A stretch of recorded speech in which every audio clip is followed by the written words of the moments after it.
So our guest today didn't even play high school varsity football until his senior year. I mean, he worked his way up, got onto varsity his senior year, made his way over to the University of Houston, made an impact a couple years into his tenure over there, and is doing amazing things now outside of football. He has quite the journey, quite the experience, a lot of perseverance, a lot of hard work, a lot of consistency, and we'll be talking about a lot of it, like what you got to do in the like how the film room gave him an edge. Some of the best players he was around, how they helped motivate him and helped him level up.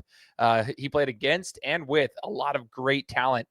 He himself is a great talent, and then also following God's path for him. He talks openly about his faith and how he was able to follow a path that God laid out for him, which might have been different than the path that he was following at the time. And so that's a really inspiring part of the message as well. He wrote a book, which I want you guys to check in the description here of the podcast, but he will talk about that book here in the show. There is so much to unpack here. I hope you guys really, really enjoy this one. Get your notepads out, take some notes. This is the Gametime Guru.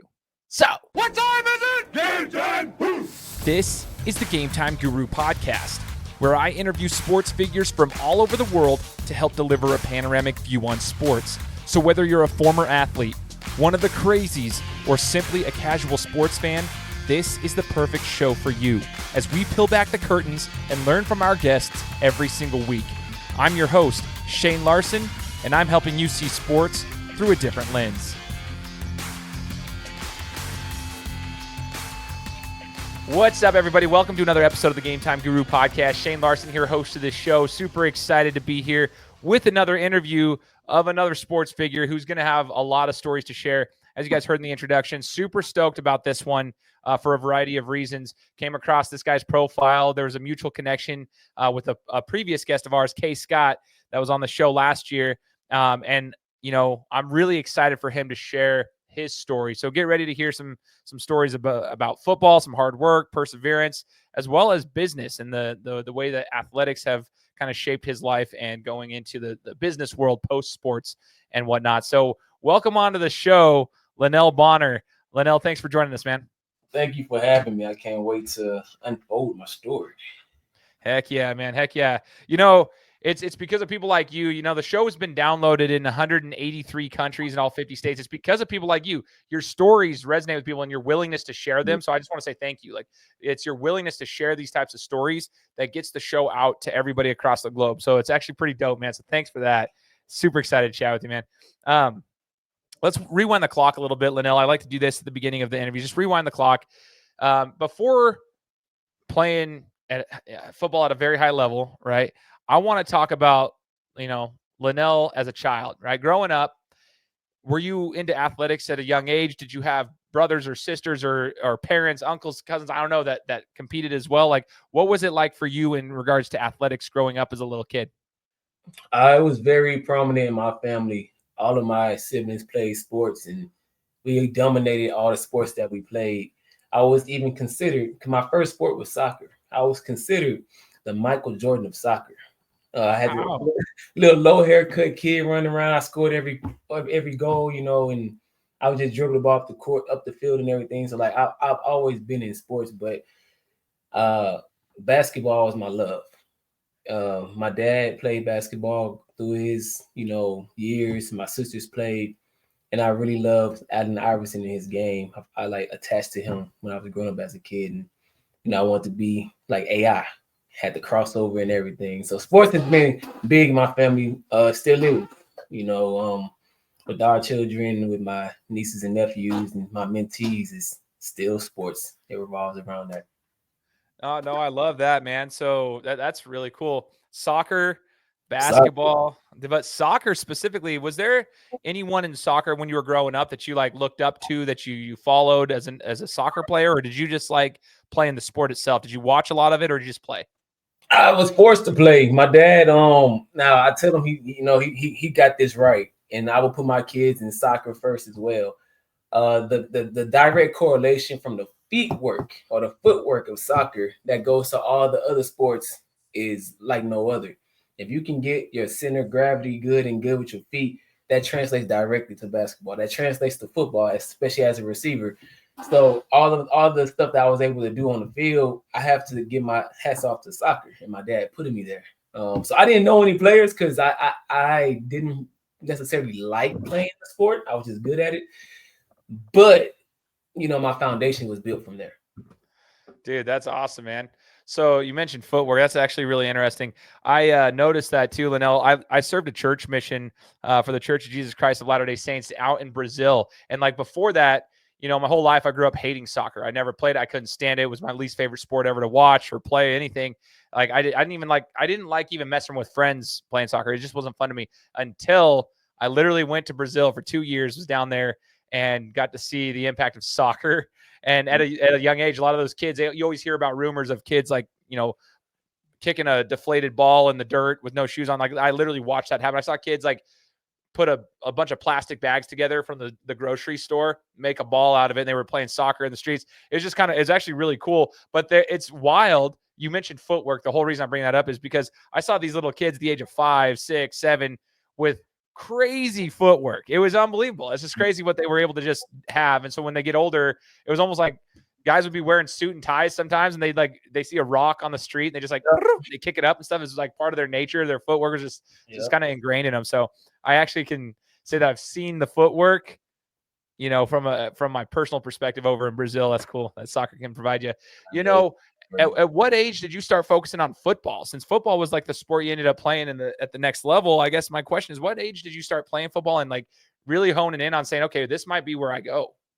I started playing in the 6th grade. I was a late bloomer for the most part because all of my, peers played Little League growing up from the age of probably, I think, when you start Little League, 6 or 7. Yeah, you can now. Yeah. Yeah, like so they was playing all the way back then. I didn't start to the 6th grade. And I talk about in my book of how that, introduction was. I was kind of blindsided, didn't really want to play football, but, I was put into it. And I didn't take it serious. I didn't like getting hit. So that helped out because he was like, okay, I played running back and I played fullback. I mean, I played linebacker. So I didn't like getting hit, but I also like to hit. So it was like a great, compliment to my game. So I panned over pretty well in football, and I made the transition to receiver in the 7th grade because, I like to catch the ball. But I didn't really start taking it serious until high school. In the 8th grade, I wasn't really the best, catcher of the ball. It's been some times where the ball was hanging too long in the air and everybody depend on me to catch it. Boom, drop. And the whole crowd is, you hear the coaches and you feel like you let everybody down.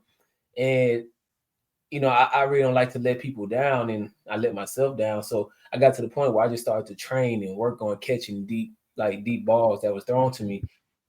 And I should say pause to that. But I got to the point where my hands just became really good because I just stayed outside all day in the summertime or during the year, just caught the ball. Like literally just stayed outside, found a buddy up the street and just threw the ball back and forth until I felt comfortable and confident catching balls at different angles and just contorting my body a certain way to catch them. So when I got to the latter part of my high school career, catching the ball was like second nature.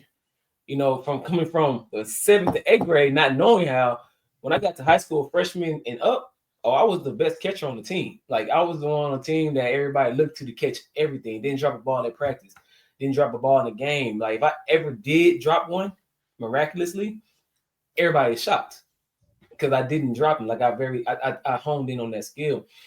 And then when I got to like the sophomore, junior, senior year is where I just took off. In college, the rest is history. But that started from really having failures early on and just picking up and addressing them when I got to high school. Man, it's really refreshing, I should say, to hear that, because someone like you who essentially, you went on to play for that position of like that's an art of catching the football. That was a skill set you had to acquire, that you had to work towards it to get it. It didn't just come naturally. And I think that's something that I would like for the listeners to know that and remember that as we talk to you, is that was what you were known for, going to college for that. That's what you were. You're a receiver, but you had to work on that.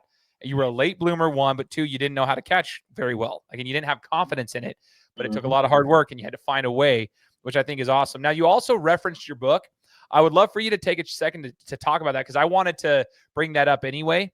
But because you had already referenced it, I want to talk about your book. So talk to us about your book and what it's about.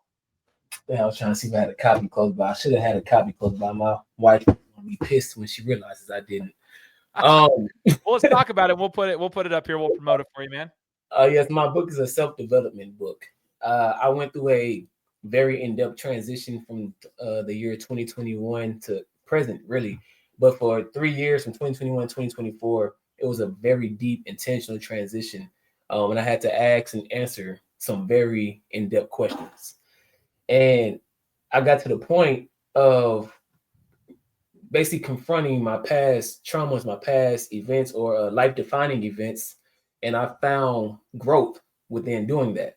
And I truly believe that, your testimony is the blueprint to somebody's breakthrough. So instead of, a lot of the people around me, a lot of people I come in contact with aren't able to come see me on stage, see me present to this school, see me present to this company. So a lot of the things that I talk about, if I just put it in a book, here, I can hand you the book. Now it sounds like I'm talking to you. Now you can hear some of the message that they're getting. And also, when I pass away, my words will still be here. When Grandpa Linell is long gone and, kids, hopefully, we still here and things haven't gotten that crazy to where we don't even have books. But, hey, you want to know who your grandpa was? You want to know how he was? Here, read this book. And that's words from my mouth, and that's my story. And they'll be able to read that, and then they can attach to me that way. So that's really the reason I wrote the book. And I really truly believe that whoever reads it, and I've heard this back by everybody who has read it, whoever reads it will leave changed, will have some sort of impact. Each chapter might not be for you, but it's a message in the book that is for you. So if you read it, and it's a quick read, I mean, if you read on that 5th grade level, you'll fly through the book, you're going to be impacted in a positive way.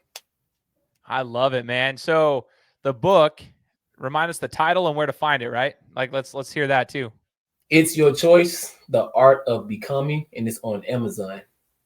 And I have a workbook as well. I saw the workbook too. So It's Your Choice, The Art of Becoming. Make sure to go check that out. We'll put a link to the Amazon page here in the description of this podcast. So if you guys are listening to this right now, just scroll down real quick to the description. You guys can check it out. I would encourage you guys to buy it. I'll be getting one as well. So I love having like books or anything that the people on my show have shared, because I feel like your stories and your personal experiences are so powerful. And I'm a big believer in getting that out to the world. For 6.5 years, I worked for a guy named Russell Brunson. And during my time working for Russell, we used to work with business owners and people like yourself who were, they were selling products of things they did, and just like being inspired by people's messages. I am a big believer in sharing your message, and I think it's dope what you're doing, man. I think that's super cool. So everybody else, encourage you guys to go check it out as well. It's Your Choice. The Art of Becoming is the name of the book. So as we look at your football career, Linell, in high school, talk to me about this. At what point during your entire playing career did you realize, like, oh, I might have a chance to really like do this at the next level? Like, this actually is a reality and a possibility. And at that point, whenever that was, what steps did you take, whether it be the weight room or academically or whatever it was, to really start your recruiting process and make sure that you were ready for the college game? It was a athlete. His name was Jordan Leslie. He went to Tomball High School, Tomball Memorial, I believe that's the full name. And his game and how he played, now he was more explosive than me in high school. I will give him that. But he had hands. And I genuinely liked the way, like, I just saw how he caught the ball, how he moved through his routes. I'm like, dang, like, I can do that. Like, they might not see me doing that, but I know I can do that because of the work that I've put in. I can catch the ball just like he's catching the ball, given the opportunity. I just haven't been given the opportunity. So once I started to see that, and he was rated very high, and obviously he had a lot of film and I didn't, but he was rated very high. I knew, like, okay, give him the chance, I'll take off. So that gave me more hope within myself to know, like, hey, my confidence is there. Like, everything's there. I just need the opportunity. And what was the second part of the question? I want to answer it correctly. So when you started realizing that you could make it to the next level, and then what steps did you start taking to really get ready for that transition, to like be recruited and get ready for that game, for the college game? Yeah, so fortunately enough for me, my parents didn't accept any grade under a B, really a A, but I wasn't a straight A student. I was more so of a A's and B's. I had a couple of B's in there. My sisters were straight A's, and my dad always was like, "Why you never can make all A's?" And then I get to college, in my first semester, I make president's list. So I'm the only one that made it. My sister never did it. So I just waited for the right time, the You right were a late moment. bloomer. You No, you know were a what I'm late saying? bloomer Like, just for football. I Yeah. told him, like, hey man, it's better late than never. And they never made it. So I got the documents and everything. But I had to keep a really high GPA. Like I was in AP classes, in college courses. I couldn't do anything less. So I had a good GPA. I was ranked in the top percentile, and I had opportunities to go to a couple of schools on some academic scholarship, like very minimal, pay for my books, but it's still something. So when I got out of high school, I'm probably going forward, and you haven't asked the question yet, but I was just gonna get into my transition from high school to college, if that's all right with you. That's totally fine, man. Let's All hear right. it. So from high school to college, I wasn't recruited. I didn't get on varsity until my senior year. So I didn't have any film. I think I had like 27 catches, 300 something yards. Like Ohio State's not going to come recruit me and think that I'm going to be the one that's going to, lead them to a championship. They're not going to come see Linell Bonner and be like, oh, 26 catches. I see the potential. No. So I didn't get recruited by anybody, not even low grade schools.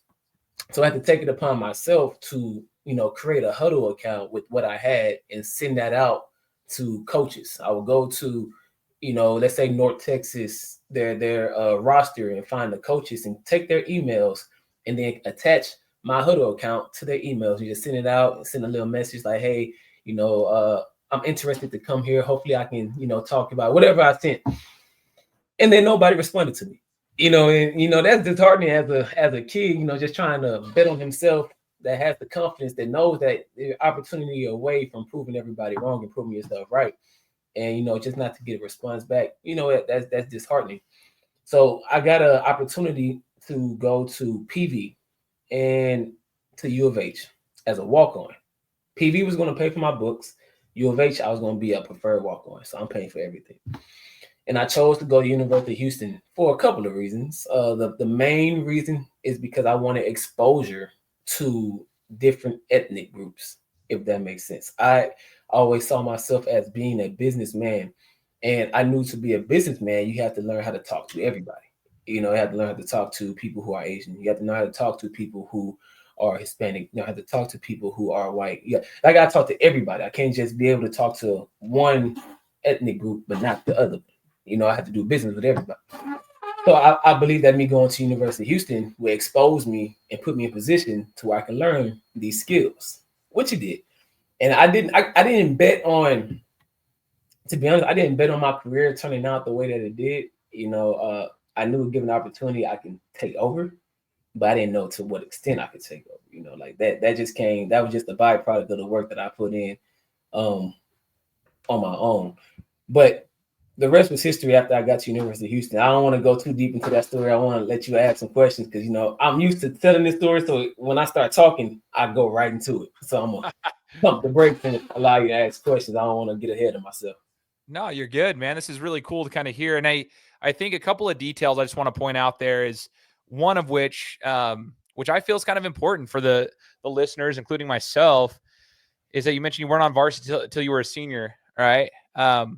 And I think that's important to note because I think we're in this era, Linell, which is interesting. I coach club basketball, but I coach the seniors in club basketball. So the kids that are 17 or 18 years old, right? It's just that same age group. And we travel across and we play. And there's a lot of kids that get really down on themselves going from junior year to senior year. Like if they had to play JV as a junior, and it's almost like an ego thing. If they're not on varsity as a freshman, they think they failed themselves, like on any sport. And it's crazy that we're at this point where they think they have to be on. And I think social media has got a lot to do with it. But I really think it's refreshing, once again, to use that word, that you're a late bloomer and then you worked and worked and worked and you were playing varsity as a senior, 26, 27 catches, whatever it was that you said, right? Like it wasn't like jaw dropping, but it was enough to you got your experience where you were at and then you made your way. I think that's I just want to make sure that I want to emphasize that is that you were able to do that. So one question I want to follow up with on that topic is Are there any pieces of advice, or is there any advice you would provide to the kids to stay patient? Anything about patience in regards to your journey of like, hey, I wasn't even on varsity until later on. And look, like, how do you stay patient during that process? You have to understand that a lot of things. Now, this is a life lesson as well. It's not just for sports. This is life in general. A lot of things that we ask for as humans, we do not have what it takes to sustain it once we get it, because we haven't done the work in the off season. We haven't built the foundation required to sustain it. So if you come in as a freshman, you want to be on varsity, and you haven't done the work, you haven't built that mental toughness, that mindset, put yourself in that situation mentally, prospectively first. Once you get there and things start coming really fast, you'll slip.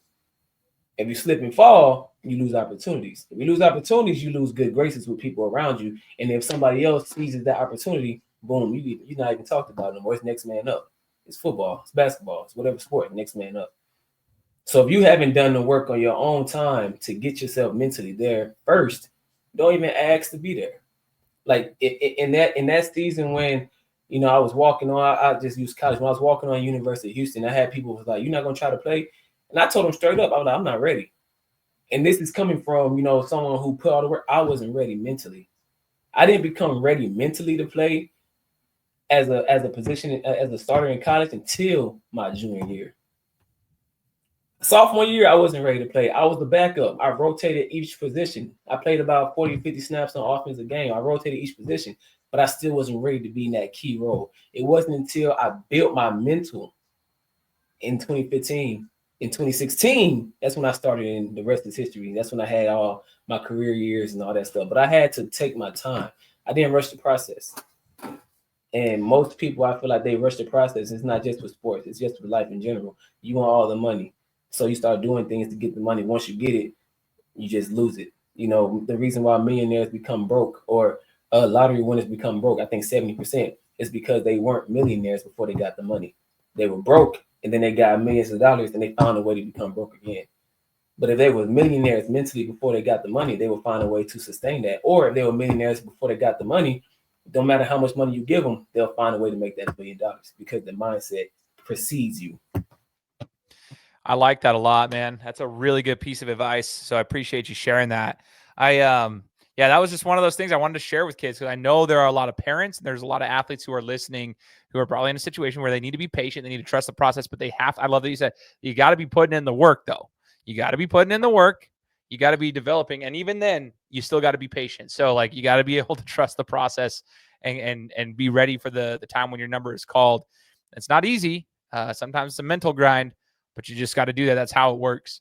Now, when you got over to Houston, the transition from high school ball over, so high school football, we didn't even touch base on this. Where did you play high school ball at? Was it in Texas? Yeah, Decaney High School, Spring Decaney High School. We won state in 2011. Okay, so high school football in Texas. Let's just, for those who are not in Texas, it's a little different. It's another level. Destination. So, dude, so talk to me about Friday Night Lights in Texas as a high school athlete, Linell. It's like the movies. It's like the movies. So what you see on the movies with the big lights, the large crowds, and I think it's the closest, especially when you have a big game, it's the closest to a college atmosphere that you'll get in any sport in high school, because the capacity of these stadiums is you look at low grade D1 colleges, it got the same size stadium as these high schools now. So like, it's the closest that you're going to get to playing in front of people in college. And it's just it's an environment, man. People will come out that don't have a kid on the field, and just support because they just support the school. So it's like that mindset. I mean, it makes for a good time, and it makes for an exciting time. Yeah, it's a whole nother level over there from what I've been told. It's a bucket list item for me to go down there and watch a high school football game because of what I've seen, right? I have a lot of respect for the sport, and I think it's super cool. So, but here's the thing, like, you guys have big crowds, big stadiums. It's what we call big time football. Okay. Yeah. So some would think that the transition from that to the next level isn't as much, right? Because they're prepped and all this stuff. Because I'm trying to talk to the kids that are in the average size, like high school football realm, or smaller states playing high school. I'm in Idaho. High school football here, a little smaller than that. I mean, we got some good schools, but it's not Texas level. But even with that, I'm sure there's a transition to the next level that is kind of a shocker. So I would love to ask you, someone who played high school football in Texas, what was the biggest transition for you going to Houston and getting into the next level of football? Getting on the field, my first game starting, I played at Louisville, and they had a sold-out crowd. That's when Lamar Jackson was a freshman, and that's his first game he actually started playing. I think the second game of the season. And experiencing that crowd, man, I think I lost sleep that night because I ain't gonna lie, I was kind of scared. I was more apprehensive and nervous. I'm not gonna say scared, but I just didn't want to let the team down. And my first big opportunity to start, something I've been working hard for, and I had a big responsibility that game too as well. And hearing the crowd just roaring after every play, and it was a close game. We won by a field goal. I think they missed the field goal at the end. Like, it was that type of game, so it was loud. But I don't think high school really prepares you for that, especially in college. Because in college, high school, I didn't really hear, it's the track for the most campuses. It's a track between the stadium and the players. So, like, people chirping, you don't really hear. College, it's no track between y'all. The fans is right behind you. So we hear all the talk. We hear all the, the cursing at, the you suck, the, putting you down. You make a stupid play, they own you. So there's no way you can get prepared for that from high school to college. Because high school, you still have some immunity because, you're a kid. So they're not certain. You might hear some people that say certain things, but for the most part, people aren't gonna, go crazy at a kid, because he might be 15 years old. His parents in the crowd. But in college, it's every man for himself. At this point, you grown. You're at the age of an adult. And people get more in tune with the game. It's more of liquor being sold. So people are, in a different mindset. But I believe that transition, you can't really be taught that. You just have to remember when you get on the field, like, you have to be laser focused. You have to have tunnel vision. Our coaches used to always say, Kentucky Derby, the horses have blinders on because you're not supposed to see anything left, see anything right. You have a mission to do. You have a role to play. And if all 11 play their role successfully, you will have a successful play. So if you get, worried about the crowd at all, then you're already off task. So when you have that guy in front of you, it's you versus that guy. After the play, after the series, whatever, if you want to peek into the crowd and see how loud it is, cool. But while you're in the game, man, I think football is football. I don't care if you come from a school that's 2A and y'all have 5 people in the crowd, or you go to a school that has 30,000 people in the crowd. At the end of the day, you're there to play football. If you're shell shocked at the beginning, soak it in, calm down, and play football. That's what you're there to do. And when you envision playing football, you envision playing in front of large crowds anyway. So you've already been having this mindset and this vision. When you're there, act like you've been there before. Even though it hasn't been physical, it's in your mind. And your mind can't really separate what you think and what you see anyway. It's the same thing. That's a very interesting point. The whole visualization. You hear a lot of elite athletes that will say, like, no, I've been here before, even though they haven't. It's because they've played that out over and over and over and over in their heads, over and over. It's visualization. People think that's this like woo-woo, like rant, like weirdo type of stuff. I'm like, no, dude. You hear any like elite athlete, like, they replay that over and over. That's why when they get to the Super Bowl or whatever it might be in their sport, a championship moment, the ones who have like really played that out, sure, they have nerves. That's natural for you to have butterflies and nerves, but they feel like they've already been there. They know what to expect because they've played it out in their mind. So it's a crazy thing. That's also going to Louisville. That's crazy. It brings me to my next point. Through your college career, Linell, who was, I guess, what stadium was the toughest to play at, I guess?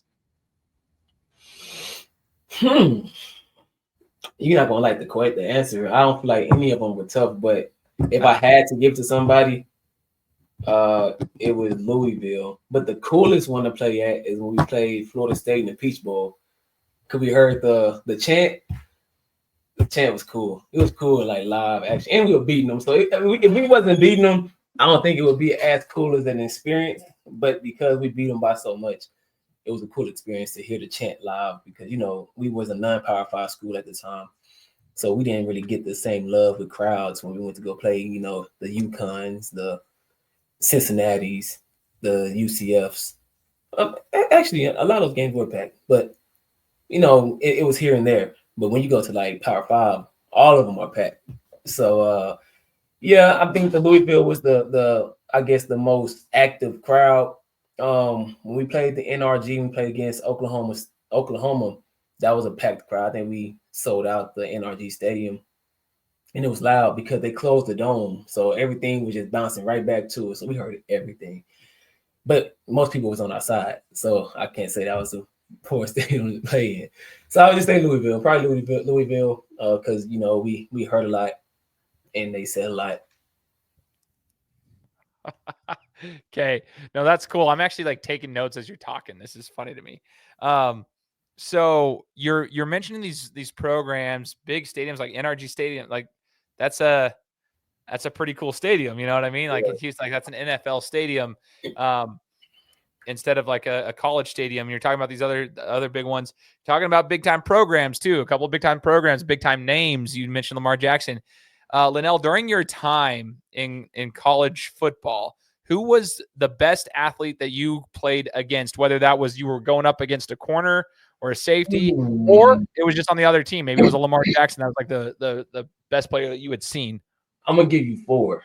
Okay, let's hear top of mind. So you said that Jalen Ramsey. Ooh. That dude there's a freak of nature. You know what I mean? He did some things that I was like, I don't even know how you did that. Because I'm 6'1", so me and him about the same height. But as a DB to break and stay that low to the ground at 6'1", and his arms is long, he's strong. So like Jalen Ramsey was a freak of nature, and he really ran a 4.3, 4.4. Like I had to block him on punt return. And I asked my coaches, why do y'all have me blocking him? I don't want to do that. And one time he got off, and I had to yell at the returner like, "Hey, better catch it, because he coming," and he was moving. So Jalen Ramsey, Derwin James, he came to Florida State, and we played him. It was his freshman year, but when you see him, he looked like a grown man. Like he didn't look like a freshman, and he was a freak of nature. I think his name is Shaquem Griffin. He had one arm. Oh yeah, man. UCF? Yes, man. I saw him catch a pick. I saw him do a strip sack with a fumble. I saw him do something. I'm like, how is he doing this? Like what? He was fast, like freak athlete. And the last one is Lamar Jackson. Like just it was so hard being on the sideline watching our defense out there because we got corrections for offense for the next possession, and all the offense looking at the screen like this. What he gonna do next? Because this is Heisman year, I believe. The second year was Heisman year. So that was number 3 in the nation, and we blew him out. But we still watching, like, what is he gonna do? Like, is he gonna, are we gonna stop him? Was he gonna get off on a good run? But those 4 athletes, man, they were freak athletes. We had a couple too. I didn't name ours. We had a couple too, but just opposing teams. Yeah, no, and we'll get to that too. I mean, that's crazy though. That's the type of talent you're going to be going up against. I mean, you just mentioned NFL talent on that. Like that, it's interesting. I always tell people I graduated from Boise State, but I'm an Ohio State fanatic. I've been an Ohio State fan since I was 7 years old with Eddie George was the running back. But I'm a Boise State grad. Love Boise State. That's where I went to school. That's where I grew up. That's everything. So I always tell people though, it's funny because I root for both teams. I love Boise State, but there was a time, Linell, where I went to the Fiesta Bowl college football playoff game between Ohio State and Clemson. Okay. And I was a junior at Boise State at the time. I didn't graduate college until I was 27, but like I was on my second to last year at Boise State at the time. Went with my wife and my son to Ohio State Clemson. And this is when Deshaun Watson absolutely just obliterated Ohio State. Okay. And so he was the quarterback at Clemson. They goose egged us. We didn't score a point. But I remember thinking to myself, I'm like, I watched him play. He's the best player I've ever seen live. I've been to a lot of different games for a lot of different big time programs. He's the best player I've ever seen live. He was unbelievable. But there were these other guys, Linell, that I remember like watching Clemson. There was a defensive lineman who's 300 pounds, and the way he was running from one side of the field to the other side of the field to cover space and cover ground, I was like, dude, there's no reason he should be allowed to run that fast at that size. That's when I was like, oh, well, he's an NFL guy. He ended up going to the league as well as a couple other guys. And I would always tell my friends at Boise State, I'm like, listen, I love our program. Dude, it's a whole nother thing, dude. It's a whole nother thing. And so when you see talent like that, NFL talent is different. There's just levels to the game, and NFL talent is different. It's kind of cool that you got to go up against some like high level players and get to see that in person. It's not to be like, oh, like I wish, but it is cool to admire like someone's skill set and someone's talent. It's just cool to see that. And I had one that I didn't add. I have to add him because he played for us. Ed Oliver. Oh yeah, Freak of nature. Freak of nature. So let's go into your players with you over at Houston, because you were at Houston during a good reign. I think some people forget that, right? Like they forget that Houston was kind of like they were doing well, like with this, and this is how football goes and the athletics go. It depends. Coaching changes, athletic directors change, conferences change. So there's always going to be ebbs and flows, up years, down years. But you guys were pretty solid for a couple of years there. You were in a good reign over there. Let's talk about some of the better players that you were with. Like, who was some teammates that were influential for you? Who were some influential teammates, and why? What did they teach you? At the receiver position, Deontay Greenberry, when I got there, he was a sophomore, and he was one of the top receivers in the conference. I think he might have been the top. One of the top, or might have been the top. A guy who was a walk-on and didn't actually play much. His name was Wayne Beadle. I have to give him his praises, man, because without him, a lot of the things that I was able to do, I probably wouldn't have been able to do them. He helped me out with a lot of the nuances of receiver in college, because it's different from what they expect out of you in college and then high school, because every step you take, the DB is, they're way better than high school. So you can't take a false step in college. So he helped me to get my feet work correct. He had some great feet, great routes, and he got my routes right. So Wayne Beadle, he was very prominent in my development. And, I had a lot of people around me, in on the team. So in the receiver position, those two played a big role. And Daniel Spencer played a big role. As far as the team in general, the identity of the team, I would say in 2015, we had really 4 to 5 great leaders. We had Elandon Roberts, who is still in the NFL right now. We had a dude named Trayvon Stewart, who was like a dog at the safety position. We had a dude named Adrian McDonald, who was a dog at the safety position. We had Greg Ward. We had Kenneth Farrell. We had another guy, what's his name? William Jackson. I'm about to say cornerback. Will Jackson, who was the number 9 pick in the draft. On the other side, we had Brandon Wilson, who played a long tenure in the NFL. So we had a lot of dogs on our team. So our identity in 2015 was like, we really had no choice but to be good, because the starters were cold, but the backups could have all went to other schools and been starters. So like, if someone came off the field, it wasn't a letdown in that position. You know what I mean? So right behind Elandon Roberts was Matt Adams, who's still playing in the NFL right now. Right behind Will Jackson was Howard Wilson, who's playing in the NFL. Right behind, Adrian McDonald, we had Garrett Davis. Right behind Greg Ward, we had Kyle Postman. Like, we had a position behind every position that was, right there with that, like 1A and 1B. So we had a lot of really, really good players in 2015, 2016. Tyus Bowser, I forgot about him.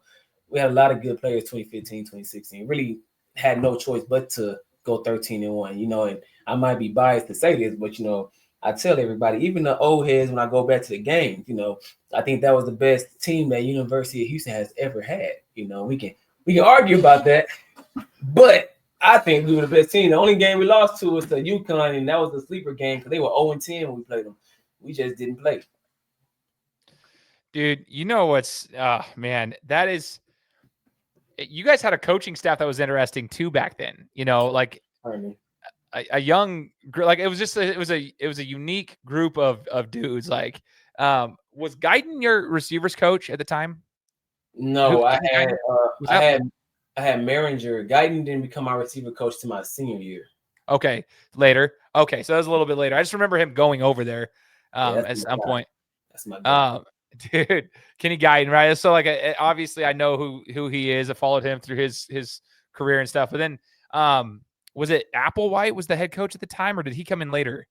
So it was Herman. Herman was there from 15 to 16. 16 yes. to 17, he left the last game of the year. Applewhite was the interim, and then Applewhite took over. No, Orlando was the interim. Applewhite took over the next year, and he was there for 2 years, and then Dana came in.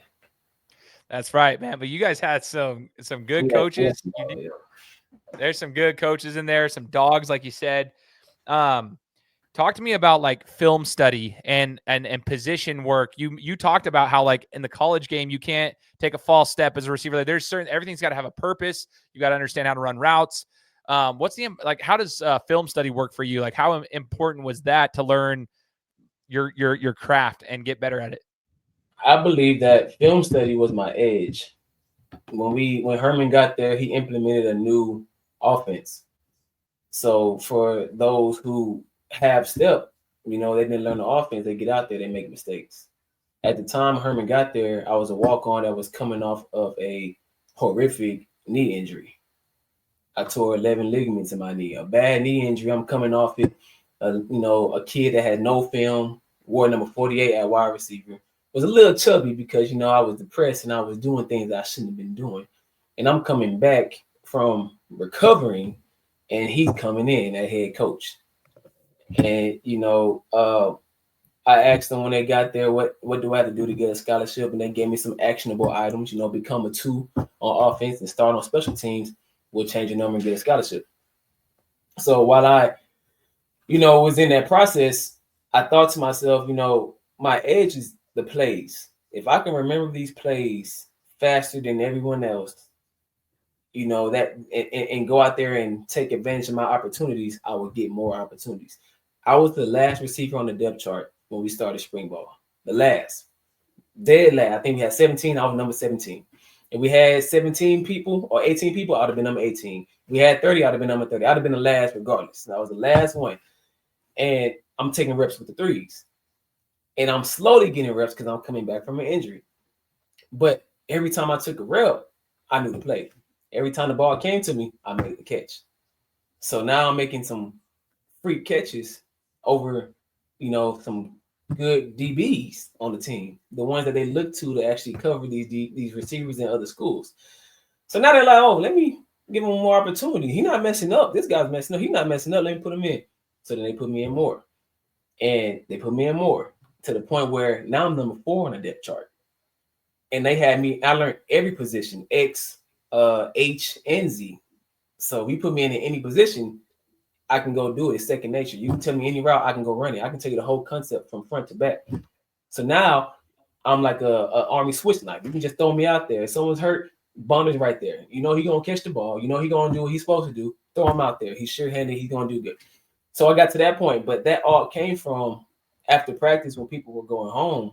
I would go to the coach's office. And I wasn't doing that to get looked at by the coaches like, oh, he wants to learn. I actually genuinely wanted to learn the plays because I knew that was my edge. When I go home, I would read and look at the routes like, okay, I ran this route wrong. If I'd have ran and did this step at this point, I would have faked them out, been open, gave the quarterback a better window to throw the ball. So then when I go to the field the next day, I work on it and I do it and I tell the quarterback what I'm going to do. So like those simple things, those simple nuances that, it seemed like a no-brainer is what gave me an edge. When a lot of people are overwhelmed when they have school and, they might have got cursed out that day. They might have a girlfriend coming over to the house or whatever. You can take the time to study. And I remember that same mindset actually helped me out when I went to the CFL.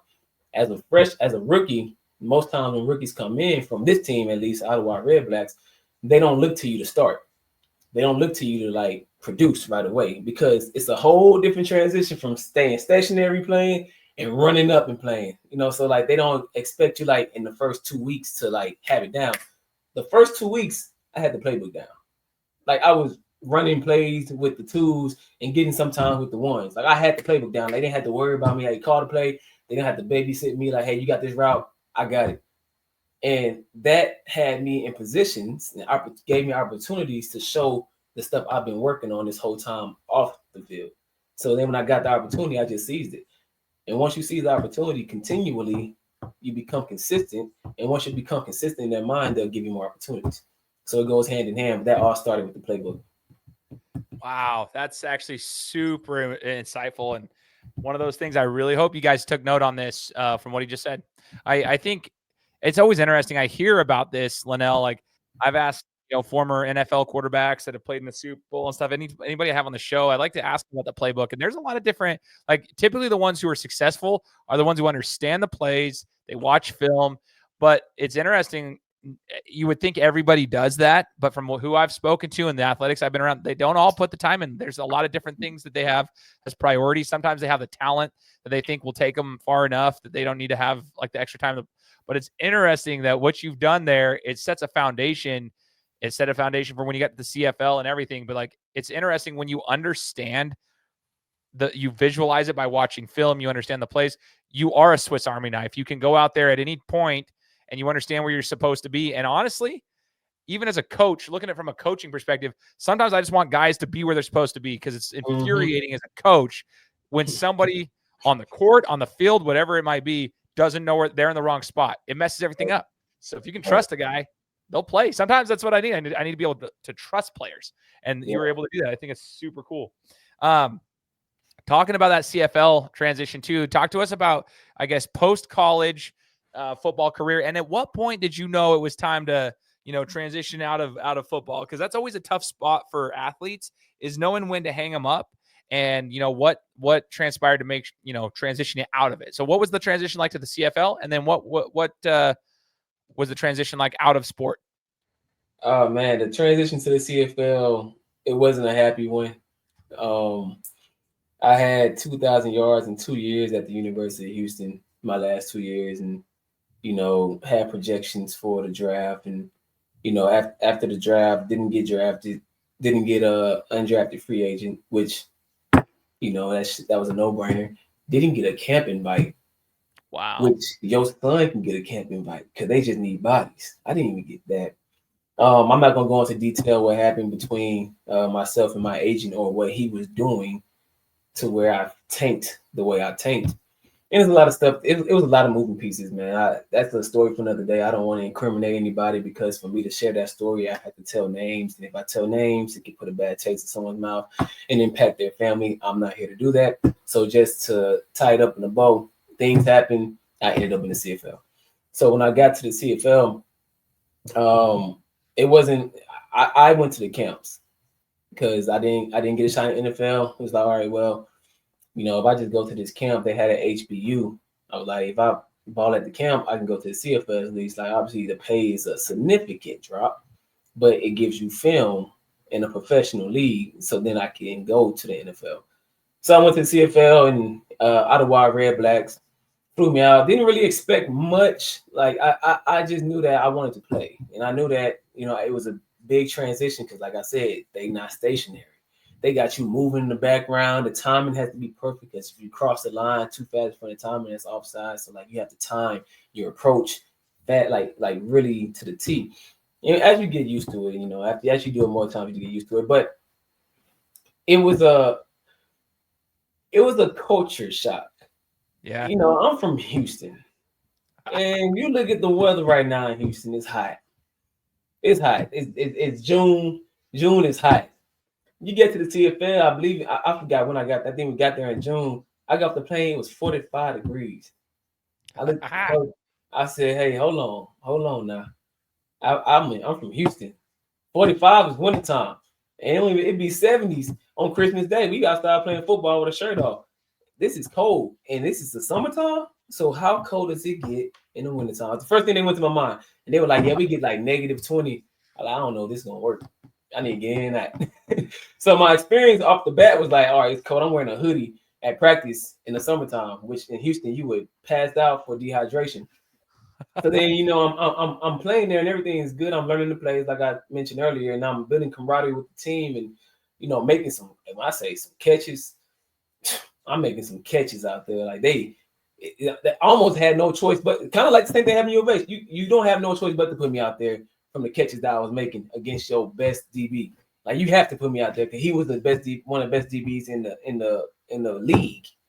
And I'm doing stuff to him as a rookie that just came in from college. So like you had to play me. So they were trying to find a way to get me out there.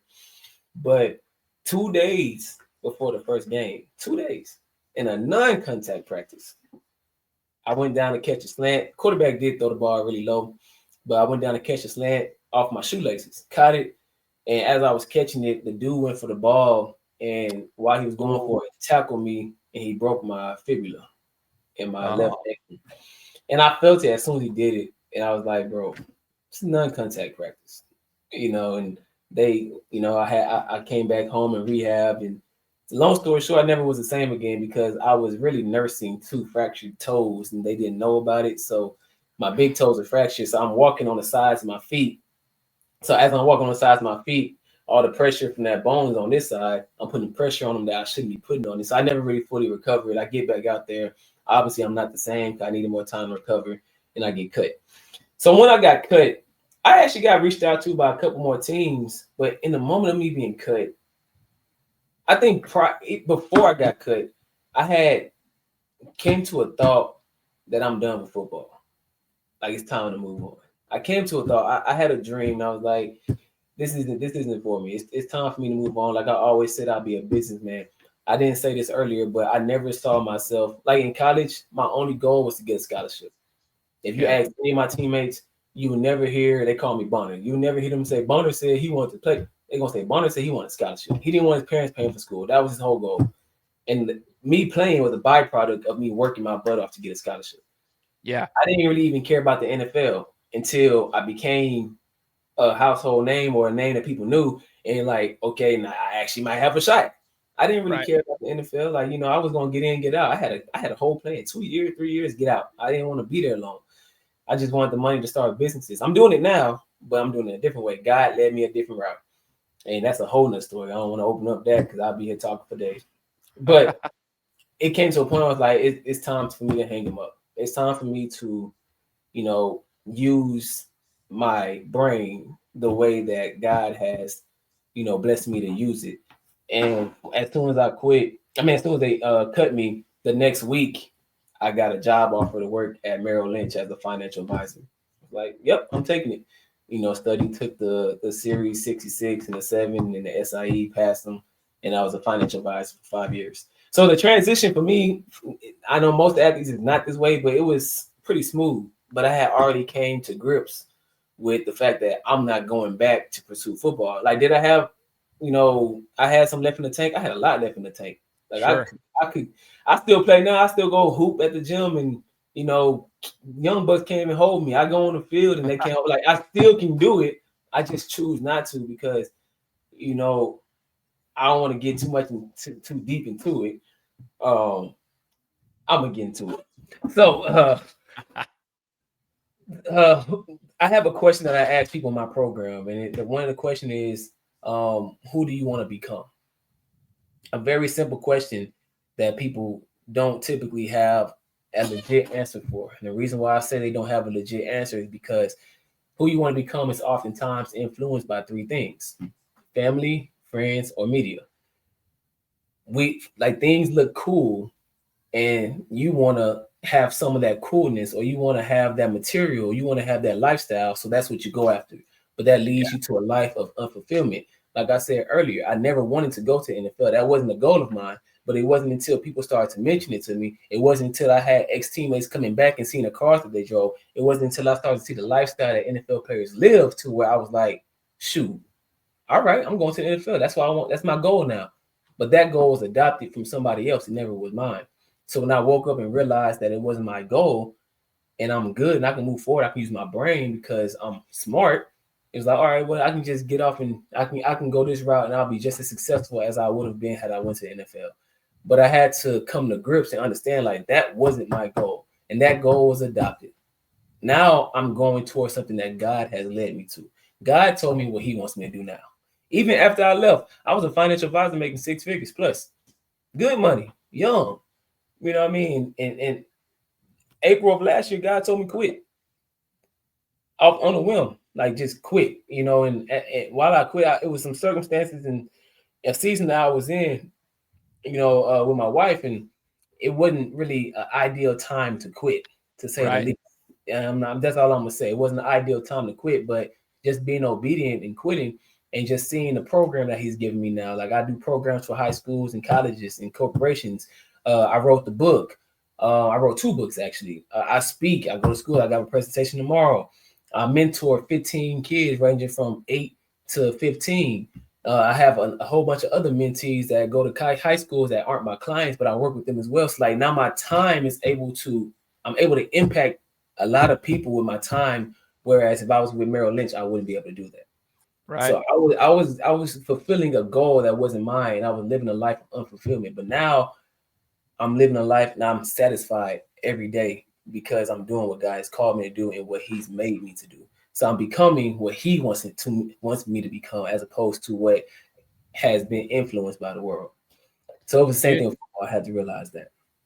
I think that's awesome. And I'm actually really glad you shared that, because you're right. I mean, all of us are shaped by those three things if you really think about it, right? And so you were saying like your goal was kind of adopted based on some other things. You had your initial goal and it kind of was, reshaped with some other things, some other influences. But I really appreciate you sharing that, you're following God's will for you, right? You're following God's will for you. And sometimes those are tough decisions. You hear it all the time, people who believe in God, they say, I want to do what God wants me to do. God's got me. God's got me.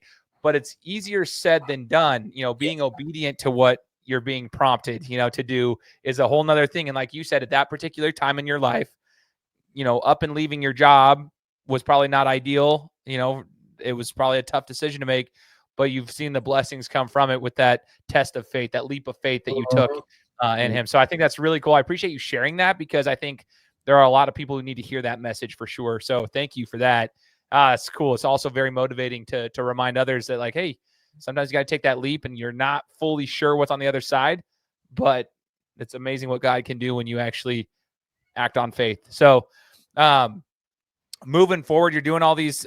What if somebody wants to take advantage of your services, Linell? Like they want you to come to their school. They want to have you talk. They want to be mentored by you, or want to have their son be mentored by you, or whomever, right? How do they get a hold of you in order to take advantage of your services? What Deion Sanders said, I ain't hard to find. I gotta do is type my name, man. There's only two of us on this earth, me and my dad. I have a website, Linell Bonner 3.com. Easy to find. Instagram, Linell Bonner 3 is public. So if you message me, I get back to messages. I get a lot of people reaching out for insight. LinkedIn is the same. My email is linellbonner3@yahoo.com. I'm very easy to find. Everything's the same. I did that on purpose. But yeah, so I'm always open to talk. Like that's why I'm here. My life is meant to impact, to inspire.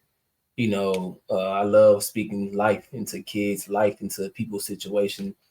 Most times they just need a different perspective. And if you offer them a perspective that is benefiting to them and they implement that, you'll see a lot of positive change in their lives. And, I'm equipped to do that, especially with my job and the training that I've had. So I'm open. I'm ready. I have a program, curriculum. A 5-week is aligned with a lot of the TEKS for Texas and other, states. So I can come in and be satisfying, the government funding systems that you have.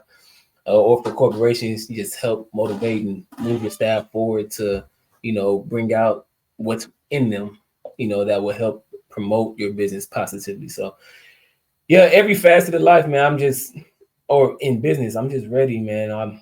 God's put me here, and it's been delightful to see the impact that He's allowed me to make just within a year.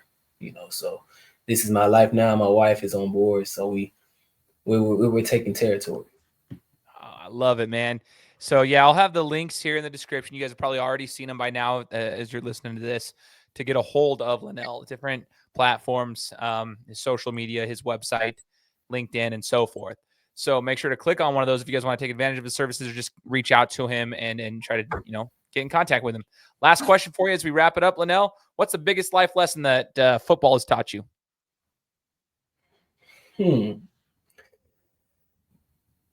The biggest life lesson that football taught me is competition, or the competitive spirit is great, but when comparison seeps in, you corrupt it all. And I learned that as a walk-on.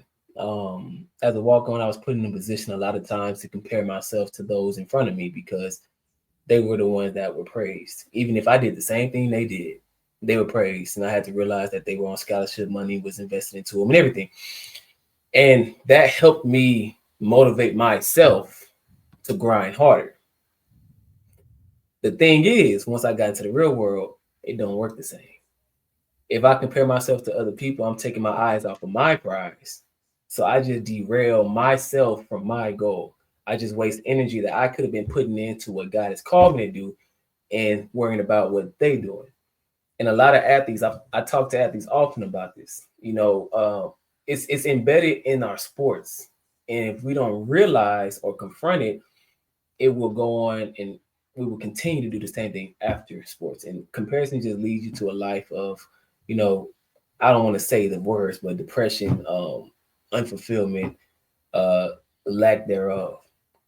That's what comparison leads you to. And if you're not cognizant that, you potentially are, then that's where you're going. That's potentially where you're heading. So that's one thing that taught me is that, hey, competition is great. That's a blessing to have that, because that means you want to be better. But don't compare. Don't compare. If someone's in front of you, cheer them on. It's okay to cheer for your brother. It's okay to cheer for your sister. It's okay to push them to do better. It's okay not to worry about if they're going to get hurt or if you're ever going to get an opportunity. I promise you, if you put the work in, you'll get a chance. I had a teammate named Chance Allen. I was his backup initially. I did everybody's position, but I was his backup. And I never wished him to get hurt. It was opportunities in games that he would be like, I'm tired, bro. Go get this play. And the next play is a fade ball. And I get the opportunity to catch the fade ball in the game. I'm happy they entrusted throw it to me, but I didn't wish anything bad on him. I just wanted to play. And I've heard stories about people wishing bad on other athletes just to get an opportunity. And that comes from comparison. So that's one of the biggest lessons I learned. And just to put the time in, right now you're building tools that can be used later. I always have an analogy that if I told you to go fix this house and I had broke my AC unit broke, I need you to fix it. And I come to Home Depot and I just say, hey, who got the tools to fix this AC unit right now? You can't run home. You can't run inside and buy them. Who has them right now on hand? And you say you don't have them, and this person says they do have them. Who am I going to pick? The person who has them. Every time you're going through life situations, every time you have a setback, every time a coach gets on you, every time you go through something that's tough, that's a tool that you can add to your toolbox that will be used later.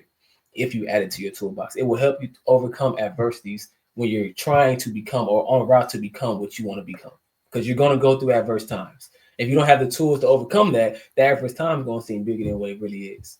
But if you have the tools, then you can fix that problem quicker. So that's another thing with football. Just take the tools that it presents to you, the characteristics, because they will be applied.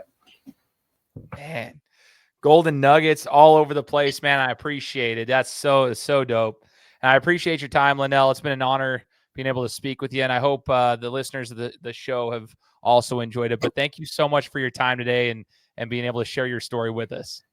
If you don't mind, I have one quick thing I want to say. And Sure. you can tell I like to talk. My dad always told me you like hearing yourself talk. But I want to share one thing. I wanted to share this earlier, but I didn't want to cut you off. I had a dream back in 2021, and in my dream, I was walking to my parents' house. I always end my speeches with this because this really motivates people when I share it. So I was walking to my parents' house. So imagine I'm walking straight. I have to turn right down this street to get to my parents' house. I'm walking straight, and as I'm walking, this man with this big, huge dog is walking towards me. And while the dog is while they're walking towards me, he's looking out into the days, but the dog is staring at me in my eyes. And I see the teeth and everything, and where I grew up, when you see a dog, you find the nearest car, because if that dog get off that leash, you need to know where you're going, right? So as I'm walking, I make the turn to go right down to my parents' house, and I hear barking. And that brought back PTSD, because when you hear barking, that dog's off the leash. So I look back, sure enough, the dog is running after me. But I already spotted my car. So I jumped on the car.